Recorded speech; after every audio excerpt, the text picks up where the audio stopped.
आता इथं गावामध्ये काही जास्त विरोधक नाहीत काय, त्यामुळे पंकजताईला चांगलं लीड भेटणार.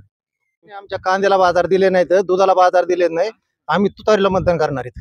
काय आहे, आम्हाला मोदीचं काही घेणं नाही देणं नाही. थोडसा आरक्षणचा मुद्दा आहेच. आरक्षणच्या मुद्द्यावर लोक विरोध करणारच आहेत. पंकजाताईला इथून भरपूर मतदान होईल आणि पंकजाताईचे वडील बी खासदार झाले, त्याच्यानंतर त्यांची बहीण पण खासदार झाली आणि ते पण त्यांची परंपरा चालू राहील असं मला वाटतं. शक्यतो लोक स्वीकारणार नाहीत ग्रामीण भागातले. आणि दुसरा मुद्दा, प्रीतमताईचं बी काम चांगलं आहे. आम्हाला 10 लाखाचा सभा मंडप दिला, त्यामुळे त्यांचं बी काम चांगलं आहे. लोकसभा निवडणूक पार्श्वभूमीवर आपण सध्या गावागावांचा आढावा घेत आहोत. आष्टी तालुक्यातल्या ब्रह्मगाव मध्ये आपण आलो. इथं संपूर्ण गावकरी एकत्र आलेत. आपण बघू शकतो की संपूर्ण गावकरी या गावामध्ये एकत्र आले असून संपूर्ण गावातल्या नागरिकांचा आढावा घेऊ. भारतीय जनता पार्टीचे उमेदवार पंकजा मुंडे यांना उमेदवारी जाहीर झाली, तर महाविकास आघाडीची उमेदवारी बजरंग सोनवणे यांना जाहीर झाली. आपल्या सोबत संपूर्ण गावकरी आहेत, त्यांना विचारू. गावचे सरपंच काय सांगाल? सरपंच या निवडणुकीकडे कशा पद्धतीने बघता, काय सांगाल? बोला. काय नाही, लोकसभेच्या इलेक्शन मध्ये आम्हाला चांगला साथ मिळणार आहे. इथं तिन्ही पार्टी, आता इथं गावामध्ये काही जास्त विरोधक नाहीत काय, त्यामुळे पंकजताईला चांगलं लीड भेटणार. अजूनही काही गावकरी आपल्या सोबत, त्यांना विचारू की तुम्ही काय सांगाल? कार्यकर्ते गावकरी आहेत, त्यांना विचारू. तुम्ही आमच्या कांद्याला बाजार दिले नाहीत, दुधाला बाजार दिले नाही, आम्ही तुतारीला मतदान करणार आहेत. काय आहे, आम्हाला मोदीचं काही घेणं नाही देणं नाही, त्याच्यामुळं आम्ही सगळे लोक जवळपास इथं तुतारीशी मतदान करणार आहेत. अजूनही काही गावकरी आपल्या सोबत, त्यांना विचारू की गावातली काय अडचणी गेल्या काही दिवसापासून जे मागील खासदार होते तुमच्या गावात आलते का, आणि त्यांनी काय तुमच्या गावातले प्रश्न सोडवलेले आहेत का, काय सांगा? मागील खासदार चांगले होते. इथून माग त्यांनी काही काम केले बी, यायचे बी, 2 वेळेस आलते आमच्या गावाला बी. आता ज्याला जसं वाटत ना, आता राजकारण आहे, इलेक्शन जसं असेल तसं ज्या त्या पद्धतीने लोक बोलत असतात. पण चांगलं कार्य, तसं एवढं काय टाकाव कार्य नाही त्यांचं. आता नवीन उमेदवार कोण असेल, लोकाला आता थोडासा आरक्षणचा मुद्दा आहेच. आरक्षणच्या मुद्द्यावर लोक विरोध करणारच आहेत, 10-5% प्रत्येक गावाने. तर त्या टायमाला अजून 2 महिने इलेक्शनला, त्या टायमाचं इलेक्शनचं वातावरण वेगळंच असतं, आजचं वेगळंच आहे. पण खासदाराला चांगली परिस्थिती राहील ह्या बारीनी. आरक्षणाचा काय परिणाम होईल का? हा, 100% आरक्षणचा परिणाम होईल ना. 10-20% परिणाम नक्की होणार आहे ना. तुम्ही काही गावकरी आहेत, तुम्ही काय सांगाल? काय वाटतं तुम्हाला? पंकजाताईला इथून भरपूर मतदान होईल आणि पंकजाताईचे वडील बी खासदार झाले, त्याच्यानंतर त्यांची बहीण पण खासदार झाली आणि ते पण त्यांची परंपरा चालू राहील असं मला वाटतं. अजून काही गावकरी आहेत, अशा पद्धतीने आढावा घेतला असता. अजून काही युवक आहेत, त्यांना विचारू की तुम्हाला काय वाटतं, काय सांगाल?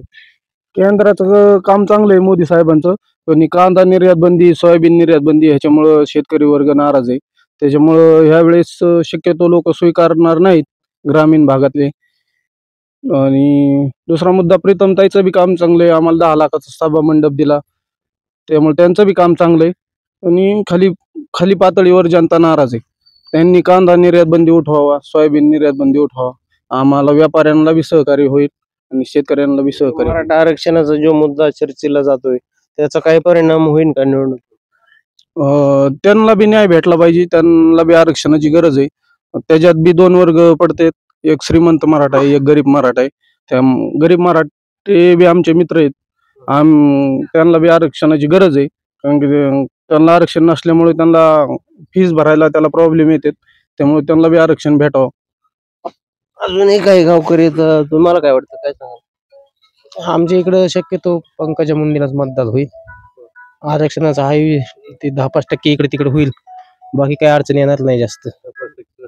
नवीन येणारे तुमच्या खासदाराकडून गावच्या काय अपेक्षा आहेत? नवीन जर निवडून येणारे खासदार गावात काय करायला पाहिजे? निर्यात बंदी उठवायला पाहिजे त्यांनी, आणखी शालेय बिल्डिंग वगैरे बांधून दिली पाहिजे, बाकी काही नाही. जो निवडून येणारा खासदार आहे त्यांच्याकडून काय अपेक्षा? निवडून येणाऱ्या खासदारांनी ग्रामीण लेवलला काम केलं पाहिजे, तळागाळातल्या योजना आणून दिल्या पाहिजेत, ह्याच अपेक्षा आहेत त्यांच्या. अजूनही काही गावकरी आहेत तुम्ही काय सांगाल तुम्ही काय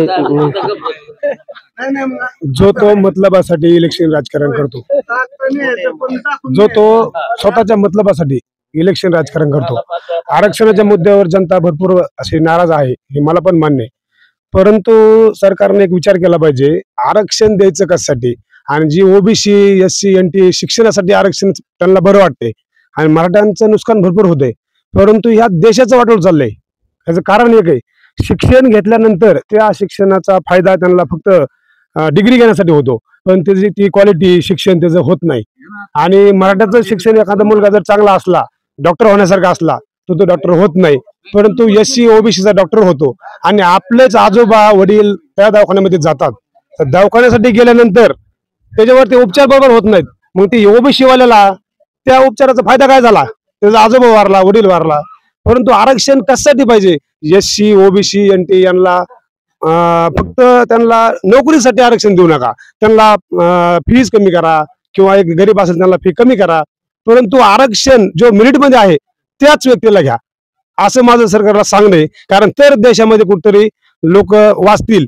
शिक्षक होण्याला लायक नसतो तो शिक्षक होतो, डॉक्टर होण्याला लायक नसतो डॉक्टर होतो, त्याला काहीच त्याची क्वालिटी नसते, त्याच्यामुळे ते आरक्षण मागतात. आता मला वाटतं मला आरक्षण पाहिजे, मला वाटतं बरोबर आहे, मला गुणवत्तेच्या आधारावर हे मेरिट घेतलं पाहिजे. तुम्हाला काय वाटतं काय सांगा. नाही, गुणवत्तेच्या आधारावर मेरिट आरक्षण भेटलं पाहिजे. आता मोदी सरकारविषयी तुम्ही समाधानी आहेत? हो, समाधान. अजून काय अपेक्षा आहेत गावकऱ्यांच्या? नाही, मग हे आरक्षणाच माझं काय म्हणणं आहे, त्यांना पण भेटलं पाहिजे, पण गरीब मुलांसाठी भेटलं पाहिजे त्यांना. तुम्हाला काय वाटतं काय सांगाल?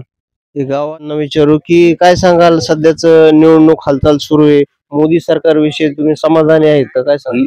आपण समाधानी नाहीत, हे अर्ध गाव समाधानी नाही मोदी बद्दल.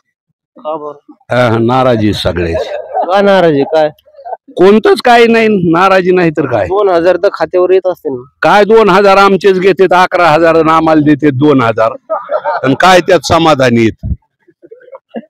अजून काय अपेक्षा आहेत नवीन येणाऱ्या खासदाराकडून? काय जे आज मिळतील ते मिळतील, पण ते नवीन व्हावा अशी आमची अपेक्षा आहे. आता हे तुमच्या गावातले नागरिक तर सांगतायत की जुन्या खासदारांनी विकास कामे केली, आता नवीन खासदार संदर्भात तुम्हाला काय वाटतं? नवीन खासदार विकास कामं करील अशी आमची अपेक्षा आहे. मराठा आरक्षणाचा काय परिणाम होईल का? होईल ना. काय गावाची भूमिका काय रे? आता गावाची काय भूमिका, गावात सगळ्या जवळजवळ अर्ध्या गावाची भूमिका आहे, नवीनच खासदार यावा. आता 2 उमेदवारी, पंकजा मुंडे आणि बजरंग सोनवणे. बजरंग सोनवणेच येणार अशी आपली खात्री. आपण बघितलं की संपूर्ण गावकऱ्यांचा हा कल आहे. आष्टी तालुक्यातल्या ब्रह्मगावातल्या त्या वाट्यावर संपूर्ण गावकरी जमा झालेत. गावातले विविध अडचणी समस्या त्यांनी व्यक्त केल्यात. नवीन येणाऱ्या खासदाराकडूनही आपल्या अपेक्षा व्यक्त केल्यात. गेल्या खासदारांनी विकास कामे केले, परंतु ते येणाऱ्या खासदाराकडून विविध अपेक्षा या गावकऱ्यांनी व्यक्त केल्यात.